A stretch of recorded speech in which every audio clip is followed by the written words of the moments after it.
je vous dois 2 aveux, 2 confidences.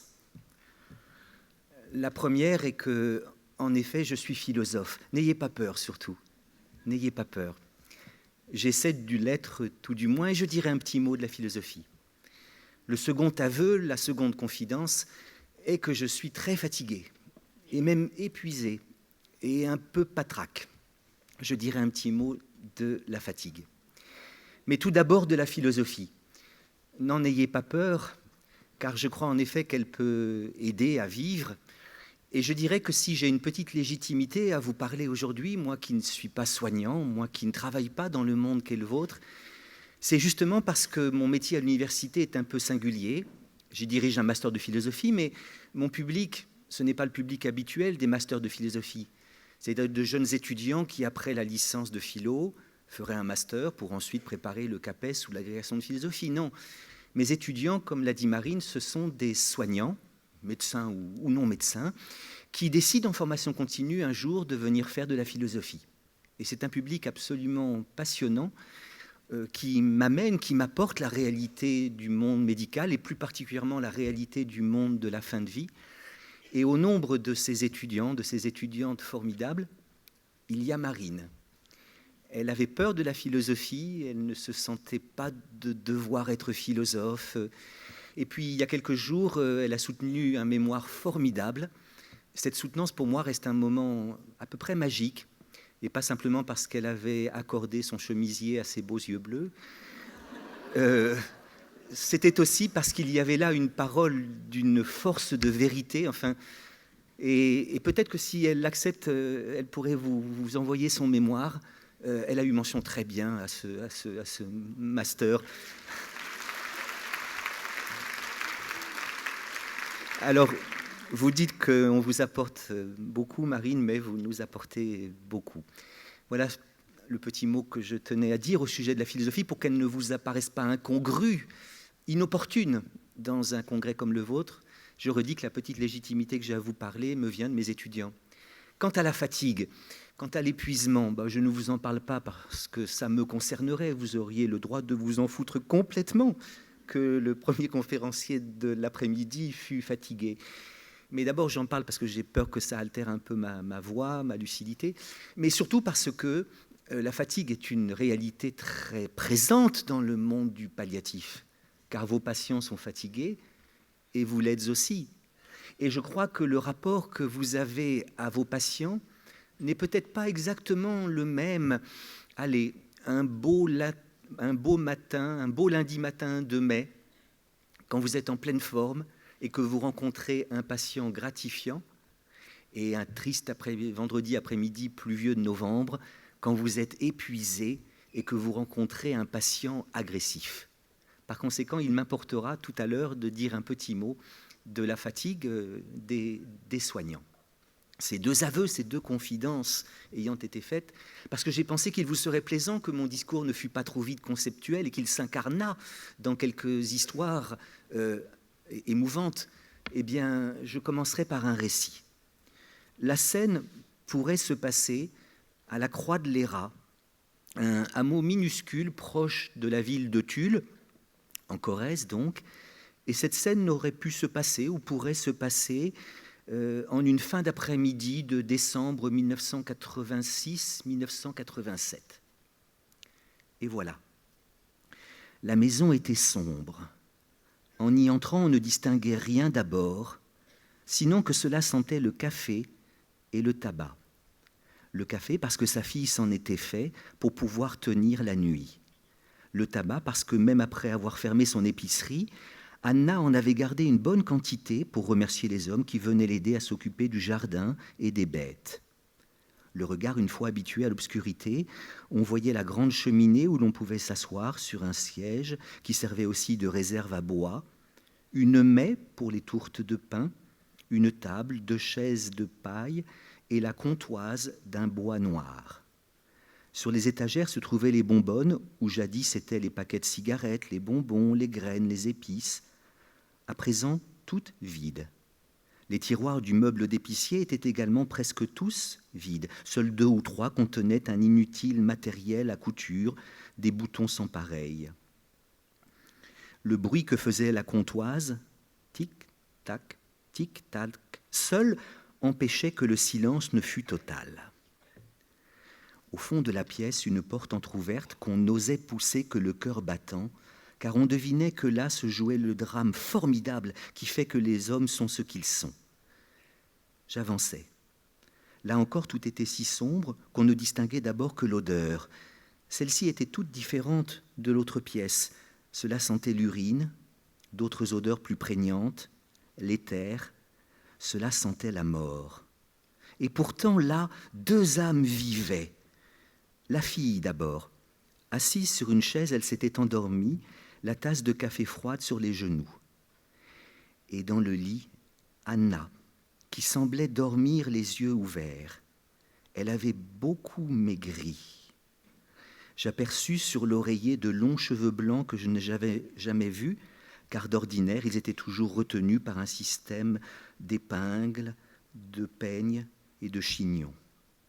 Au milieu de ce désastre total, seules ses pommettes étaient restées hautes et délicatement roses. Elle me rappelait l'Anna d'antan. Elle gémit, puis tourna lentement son regard vers moi. Ses yeux avaient gardé tout leur bleu, mais au lieu de la douceur souriante qu'elle y mettait jadis, on y voyait passer à présent quelque chose de farouche et de lointain. Je lui souris. Elle répondit à ce sourire en soufflant, comme si elle essayait de chasser quelque chose. Je crus que c'était moi, et cette hostilité me fit du mal. Puis je me dis qu'elle voulait peut-être exprimer par là combien c'était dur de partir, et que ce qu'elle voulait chasser, ce n'était pas moi, mais la douleur au goût de sel. Je lui souris de nouveau. Elle souffla de nouveau, plus fort encore, ce qui réveilla sa fille.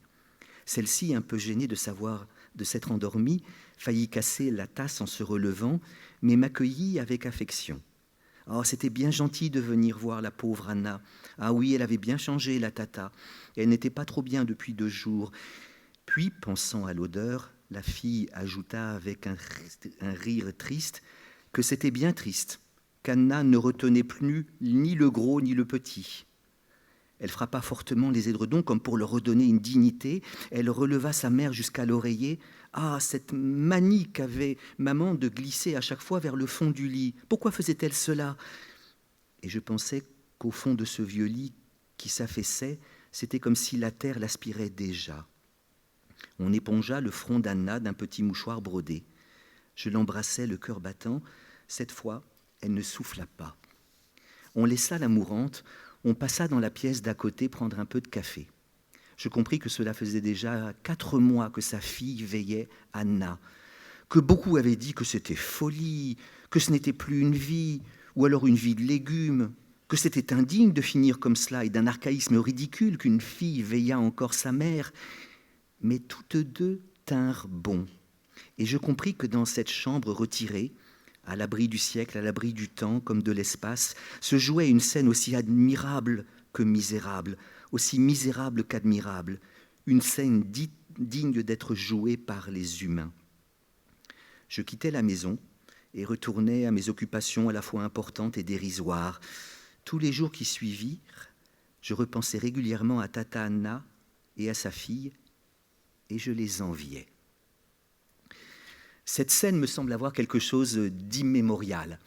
Elle nous rappelle que veiller les mourants, les accompagner sur les derniers lacets de leur vie, fut longtemps considéré dans nos sociétés comme une sorte de devoir, un devoir de civilisation. Ce devoir, je fais l'hypothèse qu'à sa manière, eh bien, la pratique palliative, aujourd'hui, le prolonge. Aujourd'hui, l'assume, mais je dirais qu'elle enrichit la mémoriale vigilance des bienfaits de la technique. Voilà ce qui distingue votre accompagnement de celui de la fille d'Anna d'il y a bien des années, c'est que vous enrichissez la mémoriale vigilance des bienfaits de la technique.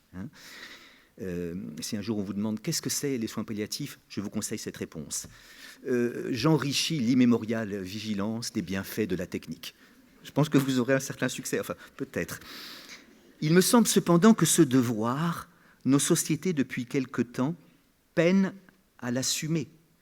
Quand elles ne le refusent pas tout bonnement, ce devoir d'accompagnement, ce devoir de vigilance, de sorte qu'il est devenu bien rare aujourd'hui que l'on veille les mourants chez eux, et de sorte que la pratique palliative, bien loin de se développer comme tant de discours, tant de décrets, tant de paroles aussi sonnantes que vides le réclament, il me semble que la pratique palliative est peut-être en train de régresser.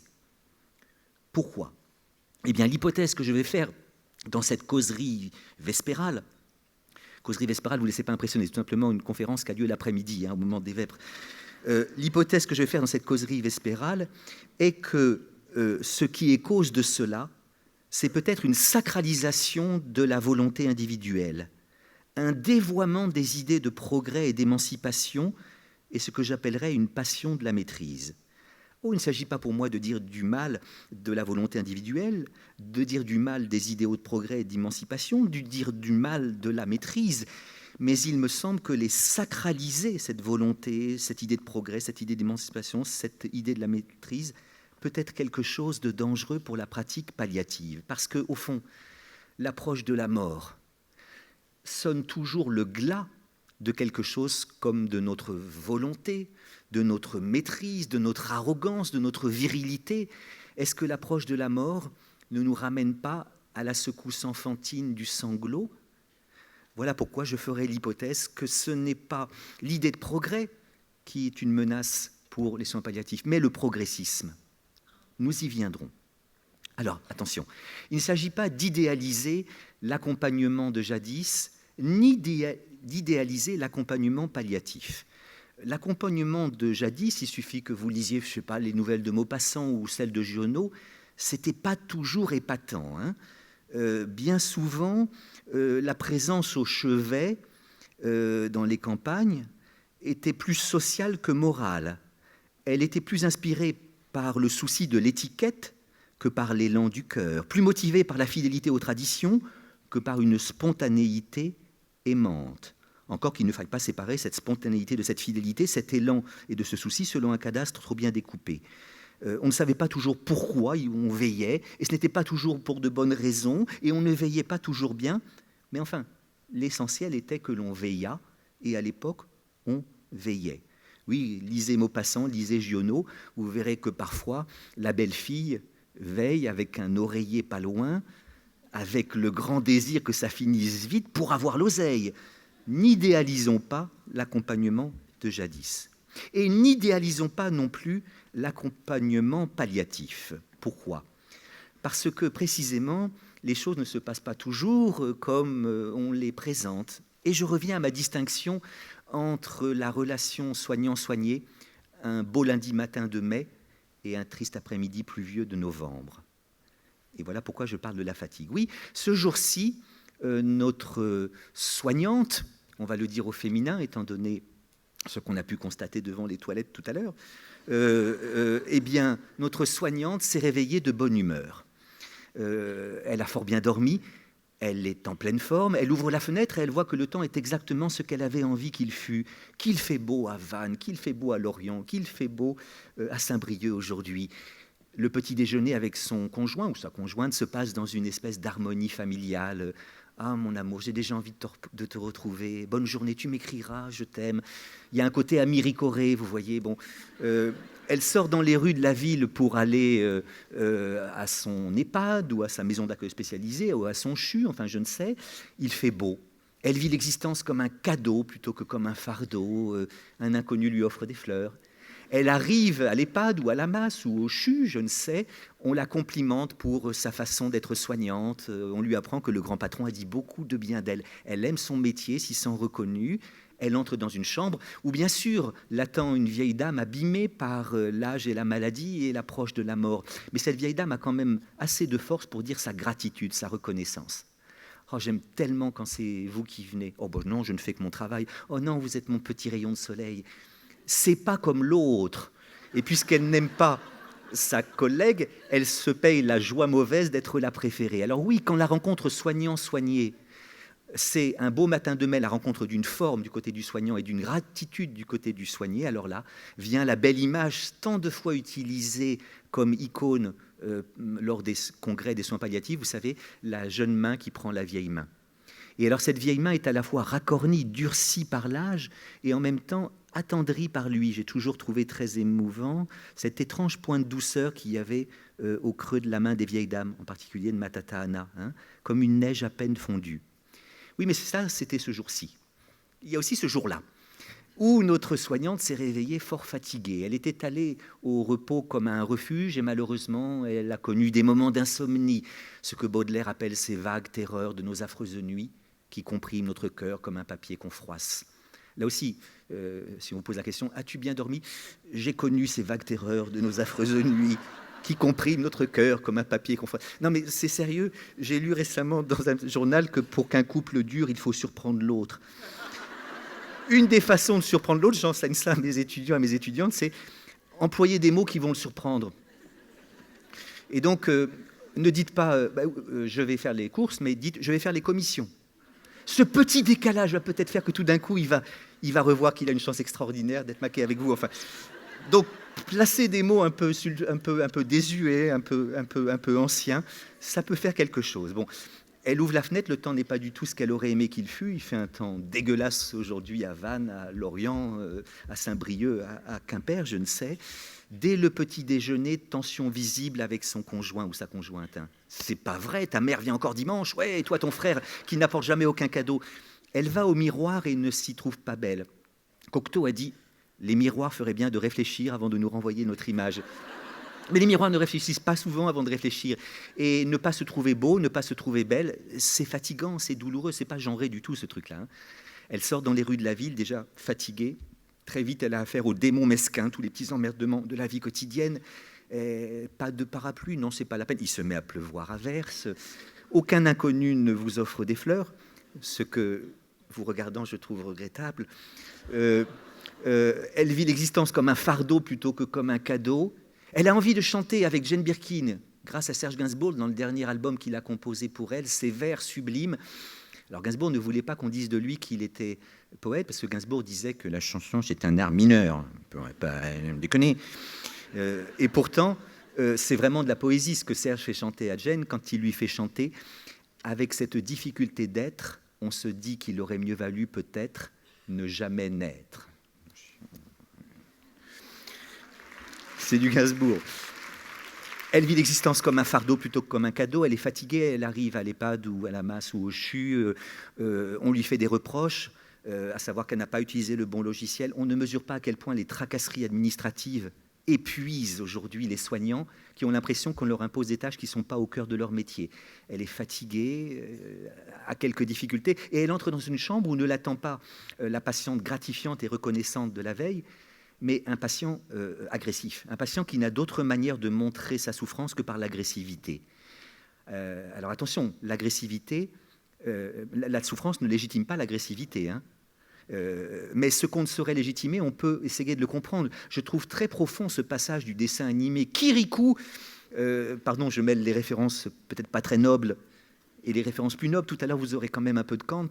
Vous savez, où Kirikou a enfin réponse à la question qu'il pose: pourquoi Karaba la sorcière est-elle méchante?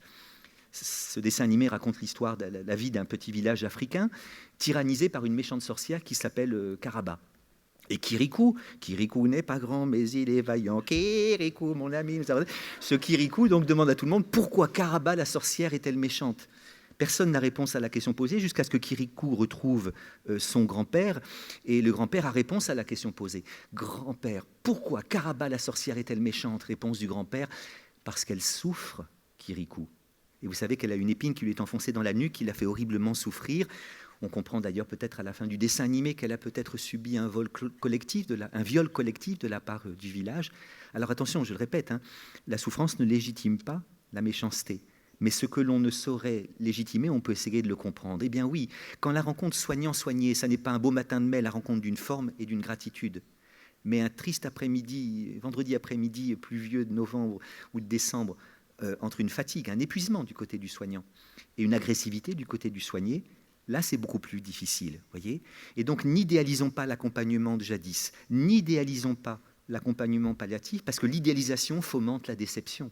L'enchantement prépare le désenchantement. Et notre devoir, c'est d'essayer de décrire la réalité telle qu'elle est. La réalité telle qu'elle est, pour moi, Et c'est précisément cette réalité que vous honorez, que votre métier ou votre bénévolat ont pour fin d'accueillir. La réalité, c'est, je crois, la présence dans une chambre de 3 cœurs ambivalents, voire clivés. Le cœur du mourant, le cœur de son proche, le cœur du soignant. Le cœur du mourant, eh bien, est très coutumièrement assez ambivalent, parce qu'il passe de moments où il n'en peut plus, il a envie que ça s'arrête, à des moments où malgré tout, parce que la vie ne vaut rien, mais rien ne vaut la vie, il a envie que ça continue. L'ambivalence, c'est la succession des désirs contradictoires. Il y a un moment où je désire mourir, un moment où je désire vivre. Ça, c'est l'ambivalence. Le clivage, ça n'est pas la succession des désirs contradictoires, c'est la contemporanéité des désirs contradictoires. C'est au même moment qu'une partie de lui veut que ça continue, qu'une partie de lui veut que ça s'arrête. Si je n'étais pas clair, vous me le diriez, mais le mot contemporanéité peut être placé d'ailleurs dans des... Enfin, ambivalence, voire clivage du côté du mourant. Ambivalence, voire clivage du côté du proche. Elle accompagne son mari qui a Alzheimer depuis déjà des années et ça devient insupportable. Elle est épuisée, elle n'en peut plus et elle sent en elle fomenter un désir de mort. Mais on sent que ça s'arrête, c'est insupportable, ce serait un soulagement qu'il meure. Oui, mais juste après qu'elle a senti ce désir naître en elle, un désir contradictoire se fomente en elle et elle a envie de chanter avec Édith Piaf, « Laissez-le-moi encore un peu, mon amoureux ».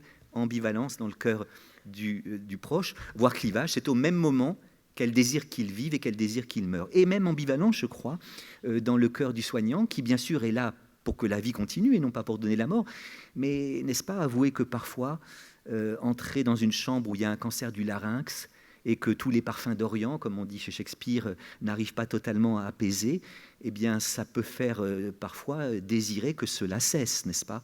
Oui, 3 cœurs ambivalents, voire clivé. Cette ambivalence, ce clivage du cœur du principal personnage de la pièce, c'est-à-dire le mourant, bah, ça a été dit magnifiquement par Jean de La Fontaine, le plus grand philosophe du monde, qui nous montre cette hésitation du cœur du mourant. Hein.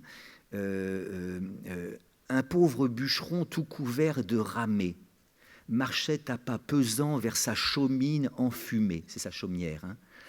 Il met bas son fagot, il songe à son malheur. Quel bonheur a-t-il eu sur la machine ronde? La machine ronde, c'est la Terre. Je trouve ça génial. Voilà le genre de formule, moi, qui me fait marrer pendant 3 semaines. Mes proches me voient avec un sourire hilar. Qu'est-ce qui t'est arrivé? J'ai lu une fable de La Fontaine où, pour parler de la Terre, il appelle ça la machine ronde. Enfin, moi, ça me fait marrer. Bon, sa femme, les enfants, la corvée, les impôts lui font d'un malheureux la peinture achevée. Il appelle la mort. Elle vient sans tarder, lui demande ce qu'il faut faire. Et là, il y a un coup de théâtre. Parce que va dire le bûcheron à la mort? C'est pour m'aider à recharger ce bois. Tu ne tarderas guère. Le trépas vient tout guérir, mais ne bougeons d'où nous sommes. Mieux vaut souffrir que mourir, telle est la devise des hommes. Vous voyez, ambivalence, hein, il passe d'un moment où il veut mourir à un moment où il veut vivre. Alors la supériorité que nous avons par rapport à La Fontaine, c'est que nous pouvons faire en sorte qu'il n'y ait pas de douleur physique, la souffrance c'est autre chose. Mais cette fable reste actuelle, montre magnifiquement les ambivalences, les clivages. Il me semble que veiller sur la dignité intrinsèque, absolue, inaliénable de toute personne humaine, mais en même temps veiller sur la possibilité que cette personne perde le sentiment de sa dignité est l'inspiration palliative. Parce que la dignité, ça ne peut pas se perdre, mais le sentiment de dignité peut se perdre. Et quand quelqu'un appelle la mort, faites-moi une piqûre, enfin bon, il ne s'agit pas de le juger indigne, mais d'essayer de comprendre pourquoi il a perdu le sentiment de sa dignité. Il me semble que cette vigilance sur le fait que la dignité ne se perd pas, mais le sentiment de la dignité peut se perdre, eh bien, ça a un nom, c'est la pratique palliative. Elle est informée par le génie psychanalytique qui dit la proximité de la pulsion de vie et la pulsion de mort. Et cette pratique, la vôtre, me semble en effet veiller mieux que tout autre à l'oscillation des cœurs meurtris, à leurs oscillations entre moments d'envie de mourir et moments d'envie de vivre, en somme au caractère non figé de leur désir. Cette pratique, c'est que qui demande la mort ne la désire pas forcément. Cette pratique, c'est que demander et désirer, ce n'est pas tout à fait la même chose. La demande est un désir qui se cherche. C'est du Lacan, je n'ai toujours pas compris ce que ça veut dire, mais ça m'apparaît juste. La demande est un désir qui se cherche. Le besoin, lui, veut être satisfait. Par exemple, le besoin de ne plus avoir mal. Le désir, pas vraiment. Il y a une ambivalence du désir. Tous les philosophes savent cela. Et en effet, votre pratique, je la définirais une pratique tâtonnante. C'est une pratique tâtonnante qui cherche non pas le bien suprême, mais qui cherche le moindre mal. Et c'est en quoi cette pratique est la plus éthique des pratiques, parce que qu'est-ce que l'éthique sinon un bien qui se cherche? Voilà ma nouvelle définition de l'éthique, tout le monde s'en fout, mais je vous la donne. L'éthique, c'est un bien qui se cherche, alors que la morale, lui, l'a trouvé, le bien, ou le prétend. La vie éthique, c'est avancer à tâtons comme on la nuit à la seule lueur des étoiles. La vie éthique, c'est une avancée à tâtons comme on la nuit à la seule lueur des étoiles. Cette pratique tâtonnante, donc, eh bien, une loi appelée la loi Leonetti-Claes, me semble l'encadrer, tout en légalisant la possibilité d'une sédation profonde et continue jusqu'au décès. Elle sait maintenir l'interdit de tuer. Cette loi me paraît la moins mauvaise des lois, parce qu'il n'existe pas de loi parfaite, mais c'est la moins mauvaise des lois. Elle part de ce fait incontestable qu'il est rarissime que même le corps rompu, épuisé, au bord de l'infini, eh bien, le malade dont la douleur est traitée, la souffrance considérée, eh bien, il est très rare qu'il continue de demander la mort.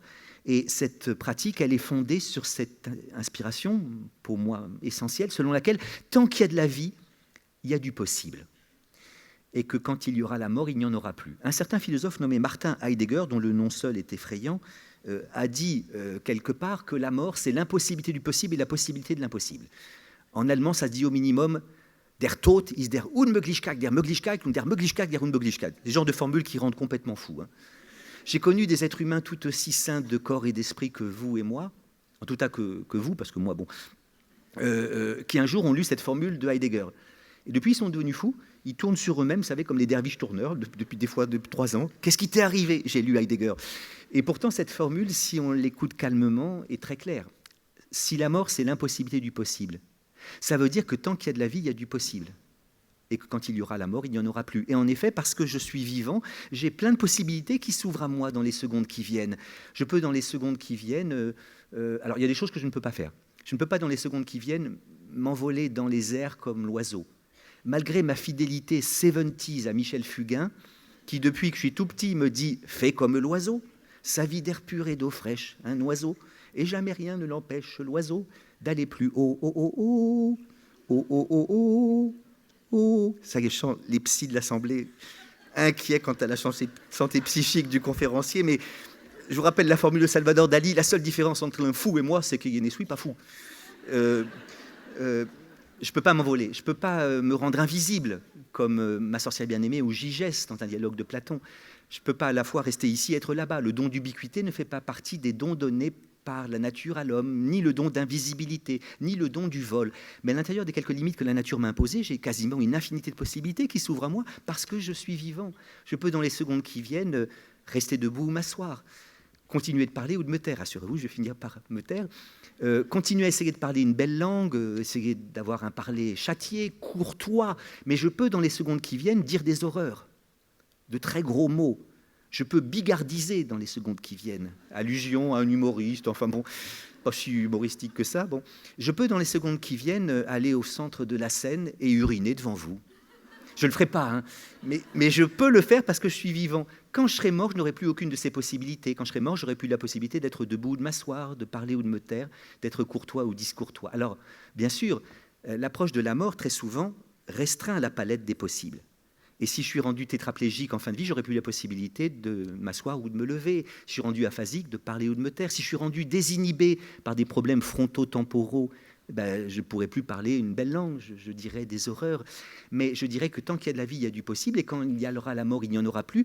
Et ce que Heidegger dit dans son langage, mais Rimbaud l'a dit tellement mieux dans le sien, car Le dormeur du Val est le poème qui m'a, avant que je ne voie un mort, mon grand-père, qui m'a fait comprendre ce que c'était que la mort. Vous vous souvenez de ce poème où Rimbaud décrit un jeune soldat, la tête dans le frais cresson bleu, et pendant tout le poème, on pense que le jeune soldat, le dormeur du Val, justement, il dort. On pense qu'il dort pâle dans son lit vert où la lumière pleut. On pense qu'il sourit comme sourirait un enfant malade. Nature, berce-le, il a froid. Malheureusement, à la fin du poème, on comprend qu'il est mort, parce que ça se termine par « il a 2 trous rouges au côté droit ». Ceci dit, Rimbaud nous l'avait déjà dit quelques vers avant, qu'il était mort, parce que 2-3 vers avant, il écrit « Les parfums ne font plus frissonner sa narine ». Eh bien oui, quand on sera mort, les parfums ne font plus frissonner nos narines. Tant qu'on est vivant, les parfums peuvent faire frissonner la narine.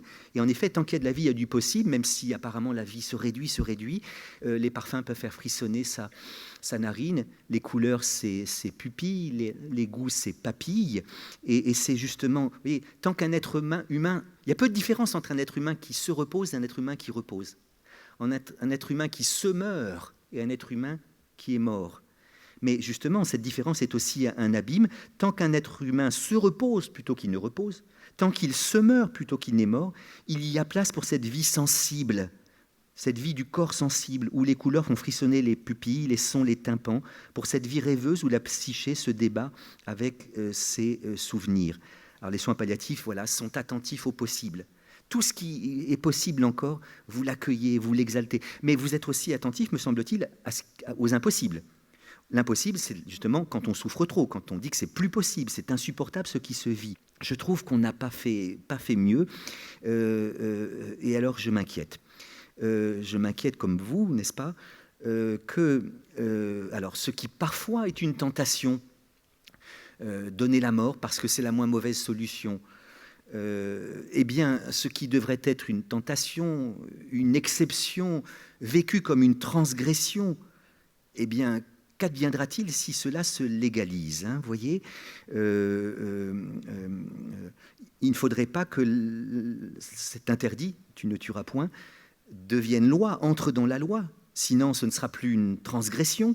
Le CCNE, il y a déjà pas mal de temps, avait parlé d'une exception d'euthanasie dans des cas exceptionnels. Pourquoi cette réitération du mot exceptionnel ? C'est parce qu'on sent, et ça c'est Kant qui nous l'a appris, que dans la vie humaine, dans la vie éthique, l'exception ne confirme pas la règle, souvent elle l'infirme. Prenons l'exemple du mensonge. Nous sommes tous d'accord pour dire que c'est pas beau de mentir, c'est pas bien de mentir. Et pourtant nous mentons tous, nous mentons toutes. Pardon de vous avoir enrôlé dans la communauté des menteurs et des menteuses, mais je crois que si l'un ou l'une d'entre vous se levait et disait « Ah, moi, monsieur, je ne mens jamais », il ferait immédiatement la preuve du contraire, parce que c'est mentir de dire qu'on ne ment jamais. Si je n'étais pas clair, vous me le diriez. Mais en fait, voilà pourquoi, tout en étant attaché à la règle selon laquelle c'est pas bien de mentir, nous mentons. C'est la raison pour laquelle nous mentons toujours à titre exceptionnel. Hein. C'est à chaque fois juste pour une fois, hein, et à chaque fois pour la dernière fois. Hein. Il en est du mensonge comme du dernier verre de l'alcoolique. C'est le dernier, non, il y a son petit frère. Eh bien, mon dernier mensonge, non, c'est pas bien de mentir. Moi, là, je fais une exception, ce sera la dernière, tu parles. Il y en aura d'autres. Hein. Et voilà pourquoi faire entrer l'exception dans la règle est pour Kant la menace même, n'est-ce pas ? Je vois d'ailleurs que bon, les pays qui ont légalisé, les rédacteurs de l'avis 139 du CCNE, qui ont parlé des conditions éthiques relatives aux situations de la fin de vie, vous savez qu'ils ont légitimé l'assistance au suicide, mais pas l'euthanasie, et ils ont cru fixer de strictes conditions. Mais ces conditions n'ont pas été toutes respectées par les membres de la Commission citoyenne sur la fin de vie, qui, elle, légitime l'euthanasie, là encore sous de strictes conditions, mais qui ne voit que ces conditions ne sont en rien un rempart suffisant à ce qu'elles voudraient empêcher. C'est ainsi qu'au Québec, la condition d'être en fin de vie pour avoir le droit à l'aide active à mourir a été levée en 2 ans. Les tétraplégiques, qui pourtant n'étaient pas en fin de vie, ont argué qu'ils souffraient autant que les mourants, bien que n'étant pas en fin de vie, et ils ont obtenu cette levée, sinon il y aurait eu une rupture d'égalité. La clause de conscience qui est accordée aux soignants qui refusent de donner la mort est menacée dans beaucoup de pays. En Belgique, la condition d'être majeur et de ne pas souffrir mentalement, elle aussi n'a guère résisté. Et en effet, il y a une très faible résistance de ces clauses, de ces conditions. Tout se passe comme si le ruisseau en crue emportait les barrages enfantins. Le franchissement des barrages n'est pas une dérive, mais la poursuite d'une logique. Et alors, quelle est cette logique ? Qu'est-ce qui fait que, malheureusement, il est probable qu'en France aussi, nous allons faire entrer l'exception dans la loi, la transgression dans la règle ? En effet, il me semble que c'est une sorte de sacralisation de la volonté individuelle et une sorte de passion de la maîtrise. La maîtrise, c'est une bonne chose. Je dirais qu'il est très très bon que nous ayons en Occident en bonne part réalisé le programme cartésien. Je vous embête un peu avec Descartes. Descartes écrit au XVIIe siècle qu'il faut que l'homme devienne comme maître et possesseur de la nature, d'abord pour la conservation de la santé. Alors c'est un texte inoubliable, hein, bon. Et Descartes, en effet, écrit dans le Discours de la méthode, livre 4, « Au lieu de cette philosophie spéculative qu'on enseigne dans les études, il en faut trouver une pratique, une philosophie pratique, une philosophie qui sert à quelque chose, par laquelle, connaissant la force et les actions du feu, tout aussi bien que les artisans connaissent leurs machines, nous pourrions nous rendre comme maîtres et possesseurs de la nature. » Ce qui n'est pas seulement à souhaiter pour l'invention de toute une série d'artifices qui fait qu'on jouirait sans peine des biens de ce monde, mais surtout pour la conservation de la santé, qui est pour ainsi dire le premier et la condition de tous les biens en cette vie. Bon, c'est un peu hard Descartes au moment des vêpres, mais Descartes invite l'homme occidental à être comme maître et possesseur de la nature. Il ne dit pas maître et possesseur, il dit comme maître et possesseur. Il ne faut pas oublier le comme. Mais nous avons en bonne partie réalisé le programme cartésien. Grâce à Descartes, grâce à notre désir de maîtrise, eh bien, il est devenu rare que nous ayons froid, que nous ayons faim et que nous ayons mal. Si je dis rare, ça veut dire qu'il y a des hommes qui ont froid, faim, mal. Hein. Et si je dis que c'est en Occident, c'est que je sais que dans d'autres pays, il y a des gens qui ont froid, faim, mal. Mais l'homme occidental a rarement froid, a rarement faim, a rarement mal. Il a rarement froid. La dernière fois que vous avez eu froid, c'est quand ? C'est quand vous êtes rentré de vacances en hiver et que la chaudière était en panne et Monsieur Leleu était en vacances. Monsieur Leleu, c'est mon plombier, vous l'aurez compris. Il vient à n'importe quelle l'heure du jour et de la nuit, il répare les objets sans vouloir tout changer. Il est formidable. Après, il me coûte très cher en whisky. Monsieur Leleu, vous allez boire quelque chose ? Oh, c'est pas de refus. Et les verres se vident à une vitesse hallucinante, plus encore que les miens, ce qui est déjà pas mal. Hein. À ce propos, je ne peux pas ne pas avoir un petit mot. Le buffet était formidable. Mais avec le poisson, avec les coquilles Saint-Jacques, un petit coup de blanc, ça n'aurait pas fait de mal.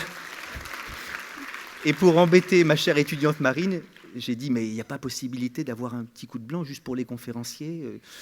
Et alors, elle ne s'est pas dévouée, mais un d'entre vous s'est dévoué, mais il est revenu bredouille. Et à un moment, j'ai dit, Marine, pas de blanc, pas de conférence. Mais bon, enfin, la dernière fois que vous avez eu faim, c'est quand vous êtes monté dans le TGV au dernier moment, espérant vous y sustenter, et le bar était fermé. Bah oui. La dernière fois que vous avez eu mal, c'est quand dans un dimanche après-midi, tout est fermé, les pharmacies, dans la pharmacopée familiale, vous ne trouvez pas le produit qui empêche la démangeaison ou le mal. Donc il est devenu rare que l'homme occidental ait froid, faim, mal. Et vraiment, il faut louer ces idéaux de progrès, ces idéaux de maîtrise qui ont bénéficié à la médecine d'une manière extraordinaire. Les mots de situation, c'est quand j'ai mal, quand je suis fatigué, quand j'ai froid, quand j'ai faim. Les mots de condition, c'est les mots qui sont liés à la condition humaine. Ben, la condition humaine, c'est la mort, c'est la finitude, n'est-ce pas ? Eh bien, je vois un dévoiement de l'idéal de maîtrise et de progrès qui nous vient de Descartes, conduire beaucoup de nos contemporains à penser qu'il ne faudrait pas qu'on s'émancipe simplement des mots de situation, mais des mots de condition. Et qu'au fond, la mort est un échec de la médecine. Non, la mort n'est pas un échec de la médecine. Le fameux « ça n'est pas de notre faute ». C'est Montaigne qui l'avait dit. Tu ne meurs pas de ce que tu es malade, mais de ce que tu es vivant. Et voilà pourquoi, en effet, notre société qui a non pas la passion du progrès, mais la passion progressiste, non pas la passion le désir de maîtrise, mais la passion de la maîtrise, eh bien, voudrait presque que nous nous émancipions même de ce qui fait notre condition. Alors, bien sûr, ma parole sera toujours fervente à l'égard de ces philosophes qu'on appelait philosophes des Lumières, tels Kant, qui voulaient que les hommes fussent arrachés à leur minorité pour devenir majeurs. Ça, c'était le grand credo des philosophes post-cartésiens, dont Kant. Hein. Il faut que les hommes soient arrachés à leur minorité pour devenir majeurs. Bref, il faut qu'ils s'émancipent. Et je célèbre en effet tout ce qui peut émanciper un être humain. Qu'est-ce que c'est que l'émancipation ? Comment oublier qu'étymologiquement, l'émancipation, c'est l'arrachement à l'esclavage ? Parce que dans ce mot se trouve le préfixe « ex », qui veut dire enlever, arracher. Hein, épiler, c'est enlever le poil, c'est arracher le poil. Donc émanciper, c'est enlever quoi ? C'est enlever la main qui prend. Parce que émancipation, il y a ex qui veut dire enlever, manus la main et capere qui veut dire prendre. Hein. Manus la main, capere prendre. Il faut rappeler que sur les marchés romains, il suffisait qu'un homme libre mit la main sur un esclave pour qu'il fût à lui. Hein. Au fond, prendre la main. Émanciper, c'est lever la main qui prend. Et donc, qu'un être humain se libère de certaines mainmises, de certaines manipulations, de la façon que certains êtres humains ont de faire main basse sur lui. Comment ne pas l'accueillir avec l'enthousiasme d'une joie, la gratitude d'un sourire? En somme, oui, vive la liberté. Émancipons-nous de ce qui nous fait du mal, mais ne nous émancipons pas de notre condition, car s'émanciper de sa condition, et je crois qu'à l'origine de fait de donner la mort, il y a quelque chose comme un désir d'émancipation. Je ne crois pas du tout que ce soit une bonne idée. Et alors, oui, ça vient, je regarde l'heure, je termine. Il y aurait donc un droit créance, hein, un droit à. Nous sommes peut-être dans une époque qui vit le triste crépuscule des devoirs et l'aube magnifique des droits, mais surtout de ces droits créances, le droit à. Et de plus en plus de familles arrivent déjà, alors que la loi n'est pas passée, dans vos services, disant « il a droit à ». Mais qui ne voit que le droit créance crée symétriquement un devoir. C'est-à-dire que s'ils ont le droit à la mort, vous avez le devoir de la leur donner. Que deviendra la conscience ? Que deviendra l'inconscient de ceux et de celles qui donneront la mort? Il paraît que la première fois est difficile et qu'ensuite on s'habitue. Au Québec, j'ai vu ça lors du Congrès mondial des soins palliatifs, j'en suis rentré complètement déprimé. Heureusement, j'ai lu un peu de Jean de La Fontaine et ça m'a remonté un peu. Se sont créés des GIS. Qu'est-ce que c'est que ce truc? Groupe interdisciplinaire de soutien. Leur but, c'est d'aider les soignants ayant mauvaise conscience de tuer à dépasser leur mauvaise conscience. Et il paraît qu'en 3 séances, on arrive à lever les inhibitions. En 3 séances sont pointées les raisons des réticences, ensuite elles sont levées et la conscience cesse d'être mauvaise. Mais diable, quelle méconnaissance de ce qu'est une conscience morale que de croire qu'on peut la changer en si peu de temps. Il faut relire Jean Kelevitch, La mauvaise conscience, 1966. Il faut relire Victor Hugo. Vous savez, l'œil était dans la tombe et regardait Caïn. Caïn a tué Abel, mais après, il a du remords. Pour échapper à l'œil qu'est sa conscience, Caïn va habiter une maison dont les murs avaient l'épaisseur des montagnes. Mais l'œil est toujours là. Alors Caïn se décide d'aller vivre sous terre. Ce qui ne le sauve pas, parce que comme dit Victor Hugo, quand il descendit seul sous cette voûte sombre, quand il se fut assis seul sous cette voûte sombre, et qu'on eut sur son front fermé le souterrain, l'œil était dans la tombe et regardait Caïn. Que va devenir la conscience de celles et de ceux qui vont donner la mort? Et puis leur inconscient, il suffit de relire Freud pour savoir que ni une conscience ni un inconscient peuvent se changer en 3 séances. Voilà pourquoi, en effet, une idéalisation des idéaux de progrès, des idéaux de maîtrise, une idéalisation des idées d'émancipation, eh bien, agit aujourd'hui sur nos lois et nous font croire que ce serait un progrès que de passer de Léonetti Claes à je ne sais quoi. Non, l'indépendance, c'est bien d'être indépendant, mais la dépendance fait partie de la condition humaine. Je suis dépendant. Non pas que je suis en train d'avouer le fait que je picole trop, quoique ce soit un peu vrai, mais je suis dépendant parce que mon bonheur dépend de l'amour de quelqu'une ou de quelques-uns. Et s'il ne m'aime plus ou s'il meurt, mon bonheur disparaît immédiatement. L'amour est une heureuse dépendance. Savez-vous cela ? C'est ce que Molière montre très bien dans Tartuffe. Alors Tartuffe est un grand hypocrite, mais il parle très bien d'amour. À un moment, Tartuffe, vous savez, drague Elmire. Alors Tartuffe se fait passer pour un homme religieux, un homme très dévot, et pourtant il mate Elmire. Couvrez ce sein que je ne saurais voir. Vous, un dévot, pour être dévot, on n'en est pas moins homme. Et donc il la drague, mais après qu'il l'a draguée, il a ces mots magnifiques. De vous dépend ma peine ou ma béatitude. Et me voilà rendu à votre arrêt, et je serai heureux si vous voulez, malheureux s'il vous plaît. De vous dépend ma peine ou ma béatitude. Après qu'on a dit à quelqu'un je t'aime, eh bien, on attend sa décision. Me voilà rendu à votre arrêt. L'arrêt, c'est la décision. L'arrêt de la Cour de cassation, c'est la décision de la Cour de cassation. Donc, après qu'on a dit à quelqu'un je t'aime, on attend son arrêt, sa décision. Et si l'autre vous dit, après que vous lui avez dit je t'aime, moi aussi je t'aime, embrasse-moi, alors là, c'est la béatitude. Mais si l'autre vous dit, ça nous est tous arrivé, toutes, tu sais, je ne veux pas gâcher notre belle amitié, c'est évidemment la peine, me voilà rendu, et vous serez heureux, je serai heureux si vous voulez, malheureux s'il vous plaît. Eh bien, justement, il me semble que ce désir de maîtrise, d'indépendance, d'émancipation, qui est une lumineuse idée au début, eh bien, est devenu c'est ce que disait Chesterton, le monde est plein d'idées kantiennes devenues folles. Ces idées sont devenues folles parce qu'on ne voudrait pas simplement s'émanciper des mots de situation, mais aussi des mots de condition. On voudrait être totalement indépendant. Alors à ce moment-là, il ne faut plus de vie amoureuse, et une vie sans amour, ça ne vaut pas grand-chose. Ma conclusion est un peu en retrait philosophiquement. C'est au fond le sens de la plupart des chansons de Johnny Hallyday. Sans un mur, on n'est rien du tout. Et du cul, tu vois, s'émanciper, c'est pas toujours bien. Et en effet, lorsque ça m'arrivera, eh bien, j'espère qu'on ne me prendra pas au mot au moment où je serai plutôt du côté du balancier et je veux que ça s'arrête. J'espère qu'on écoutera les oscillations de mon cœur et qu'il n'y aura pas une main qui m'émancipera de ma condition humaine, mais une main qui me rappellera ma condition humaine. Et cette main, c'est la main d'Aragon. Il n'aurait suffi qu'un moment de plus pour que la mort vienne, mais une main nue, alors est venue, qui a pris la mienne, qui donc a rendu leur couleur perdue aux jours, aux semaines, et toute leur beauté à l'immensité des choses humaines. Vint un moment où Anna s'est couchée, presque sans force. On avait vu de jour en jour son pas moins assuré. La voilà dans le lit de nouveau trop grand, comme une faible infante dans le lit, sans même le secours des larmes. Parce que les enfants, quand ils sont dans un lit trop grand et qu'ils ont peur, ils pleurent, on y va. Mais elle n'avait même plus le secours des larmes.